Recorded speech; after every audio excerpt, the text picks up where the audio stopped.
ইসলামী bank news top 10।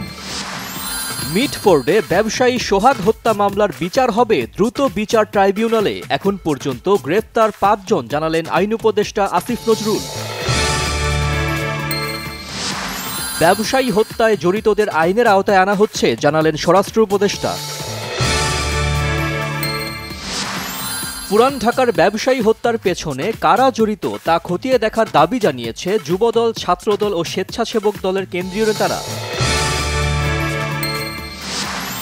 মিটফোর্ডে ব্যবসায়ী হত্যার ঘটনায় সদস্য রজ্জব আলী পিন্টু ও ঢাকা মহানগর দক্ষিণ শাখার যুগ্ম আহ্বায়ক সাবাহ করিম লাকিকে আজীবন বহিষ্কার করেছে যুবদল।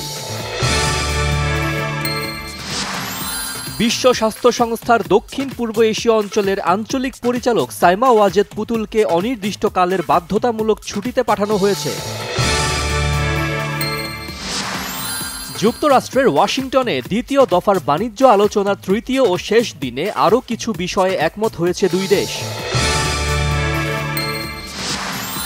জ্বালানি সরবরাহের সুইচ বন্ধ হয়ে জ্বালানি ইঞ্জিন বন্ধ হয়ে বিধ্বস্ত হয় ভারতের আহমেদাবাদের লন্ডনগামী বোয়িংয়ের ফ্লাইটটি। পশ্চিম তীরে ফিলিস্তিন বংশোদ্ভূত এক মার্কিন নাগরিককে পিটিয়ে হত্যা করেছে ইসরায়েলি বাহিনী। সাফ অনূর্ধ্ব 20 নারী ফুটবলে শ্রীলঙ্কাকে 9-1 গোলে হারানোর পর কাল নেপালের মুখোমুখি হবে বাংলাদেশ। সেমিফাইনালেই উইম্বলডন টেনিসের শিরোপা স্বপ্ন ভঙ্গ নোভাক জকোভিচের। ফাইনালে কার্লোস আলকারাজ ও ইয়ানিক সিনার।